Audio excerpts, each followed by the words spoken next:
أنا قريب نكمل لا تقلق.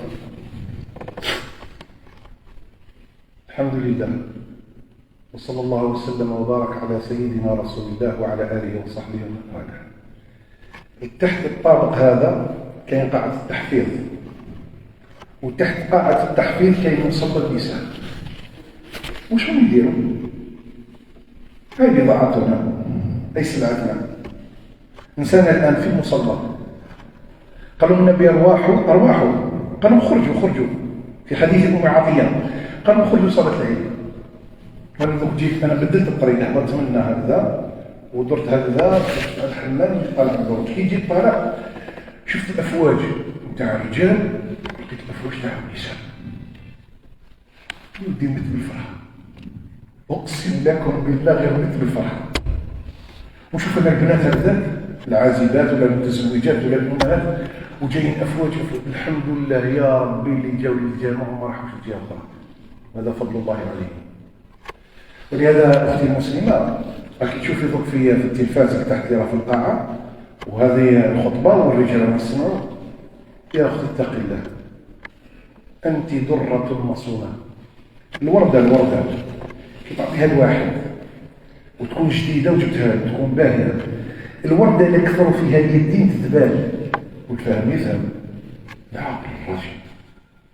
الوردة من يد وتجيبها عندها تجي زاهية وضاوية وشابة ما شاء الله. فإذا كثر عفسوا فيها اليدين تتبال تروح تتبال ما تسواش يعملوها. أنت درة مصونة يا أختي المسلمة اتقي الله. والدين تاع ربي والله ما كان، شوف أقسم لك بالله يا أختي ما كاش اللي بجلك وكرمك واحترمك ورفد من شأنك وقدرك كالإسلام. من الله خلق القوانين هذه الوضعية وهذه الزبالة تاع البشر، هذا كذب في كذب.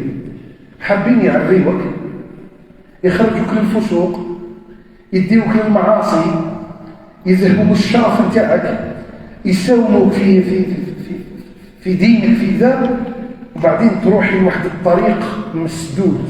هذا وش يحاولوا. أما الله عز وجل ربي يرفع من شأنك سمى سورة النساء، وقال النبي صلى الله عليه وآله وسلم خير الدنيا متاع وخير متاعها المرأة الصالحة أو الزوجة الصالحة. اطيع الله ولا غير كيف الفايدة. الماكثة في البيت قلت لهم أنا ما تسموهاش الماكثة في البيت، قلت لهم هذه مديرة في بيتها، مديرة معلمة. اتق الله يا أختي، لا تسمعي لمن يريد أن يخرجك عن الصراط المستقيم. اتق الله.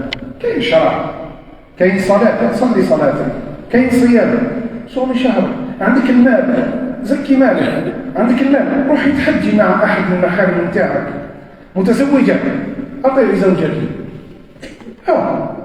فإذا هي صلت خمسها وصامت شهرها وأطاعت زوجها وحفظت فرجها وعرضها، يوم القيامة ربي يناديها يقول لها هاي الجنة أبوابها الثمانية، الجنة أبوابها الثمانية أنت خير من تحبي تدخلي.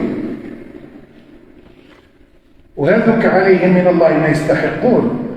كي حبوا يضربونا جاءونا من جهة نسائنا وأرادوا أن يدمرونا من قبل نسائنا، ونحن الآن نحرص الحرص الأكيد على نسائنا من الضلال ومن التغريب، الدعوة التغريبية بالأفكار الهدامة والخبيثة. فأنت مدرسة والله كما قال الشاعر، أنت مدرسة، وإذا أعددتها أعددت شعبا طيبا وطاهرا الأعراق. فيا أخي اتق الله. وزيدك نصيحة أخرى، تعلمي الدين. تعلمي الدين يا أخي، هذا نجاتك، سلامتك، سعادتك في إسلامك. يا أختي حبيت نسقسيك، أي تحكيك الصور تاع الإيرلنديات اللي راهم يسلموا لله، والأنجليزيات اللي راهم يدخلوا في الإسلام، والروسيات اللواتي يسلمنا. حكيتك الصور الفيديوهات الآن التكنولوجيا راهي توصل الصور. أفواج من النساء كنا كافرات، وعندهم الجمال وعندهم الدنيا وعندهم الحسن وعندهم البهاء وعندهم الدوفيز وعندهم السكن وعندهم كل شيء، ولكن لما علموا الحق عرفوا الحق، عرفوه أسلمنا لله عز وجل. كيفاش الآن؟ هذه كانت في الكفر فأسلمت، وأنت بنت الإسلام في أرض الإسلام بفطرة الإسلام تتخلين عن هذا الدين. أين عقلك؟ أين قلبك؟ ألا تخافين الله؟ ألا تتقين الله؟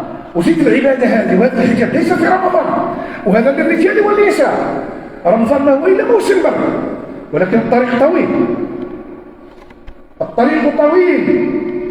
واعبد ربك حتى يأتيك اليقين. فيأتي هذه الموعظة هكذا على الإيجاز. اصبري واحتسبي ومشي حالك واتقي الله وأطيعي الله وأطيعي أمر رسول الله صلى الله عليه وسلم. وإذا حبيتي الأسوة فلك خديجة ولك عائشة وحفصة وجويرية وأم هاني وأم أيمن وغيرهن من الصحابيات الجليلات. هذوما قدوتنا، هذوما أسوتنا. الله يفتح على الجميع بالخير والعافية. خاطي أول قبل ما نهبط من المنبر نطلب منكم السماح. ربما واحد مش ما قلنا له ولا أسألنا إليه ولا تصرفنا معه تصرف غير لائق، خرج دعوة راهي بنية كاعنا ديرنا نطلعوا فيها وذا اللي بيننا وبين ربنا صليناه وصمناه بيننا وبين ربي، بصح كاين بيننا وبين الناس، واللي بيننا وبين الناس هو الكبير. فهمكم انظر وما يغلط حتى واحد. وخلاف بالدرجة اللي صليتوا بكا بينك وبين ربي، و30 يوم بينك وبين ربي، والزكاة بينك وبين ربي. الآن كاين اللي بيننا وبين الناس فريواه هنا وسكبوها هنا قبل ما نروحوا ليه، وماهوش عيب ذوق تحوس عليه وراه يا ودي الشهر اللي فات وكانت بيني وبينك هكذا انا نجوم لك سمع. قال فليتحلل منه الآن قبل أن يكون يوم، قبل ما يجي القيامة ما كان لا دراهم، ما كان لا دينار، ما كان لا ذهب لا فضة، كاين الحسنات والسيئات. ما لا سلم هنا. وهذا أخطر أمر في الإسلام. وش هو؟ علاقة الناس فيما بينهم. اللي سبيته وضربته وشتمته وعايرته وسخرت به وكليت له ماله وديت له رزقه ودرت فيه الباطل واغتبت فيه ونممت فيه وشدت فيه شهادة السوء، كل هذا الذي له علاقة بالناس.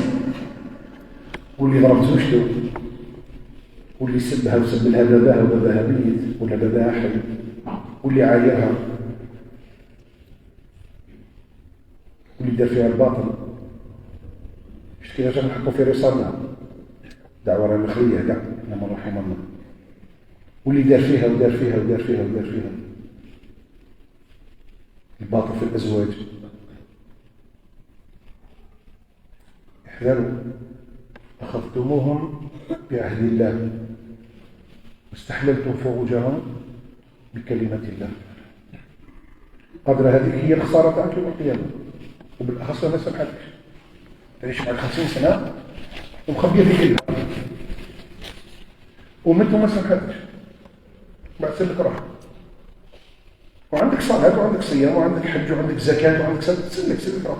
هذا مع الناس، مع الجيران، مع الخدامين، في الطريق، مع الأرحام تاعك اللي ياخذوا أموال اليتامى، اللي يزوروا الورق ويدوا الميراث، حسابات كبيرة.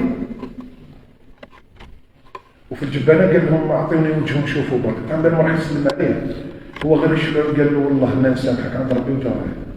في الجبانة دفنوه كان معه شريك، قال له سنة ونشوف، قال له شوف يعرفوا شريكه وش جبدوا له على وجوز تاع بان راح يسلم عليه.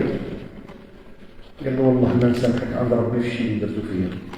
جا مروح لتحترم يبحث في هذا اللي قالوا هذه الكلمة، قالوا جدود صفيها وقعد فيها، ريقل هنا ريقل سكن هنا. هذا هو الإيمان وهذا هو الإسلام.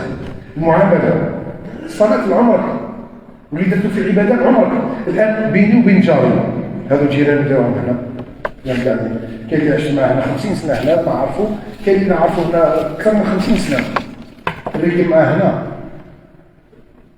وجيراني اللي راكوا هنا واللي عشت معاكم كبير وصغير رجال ونساء.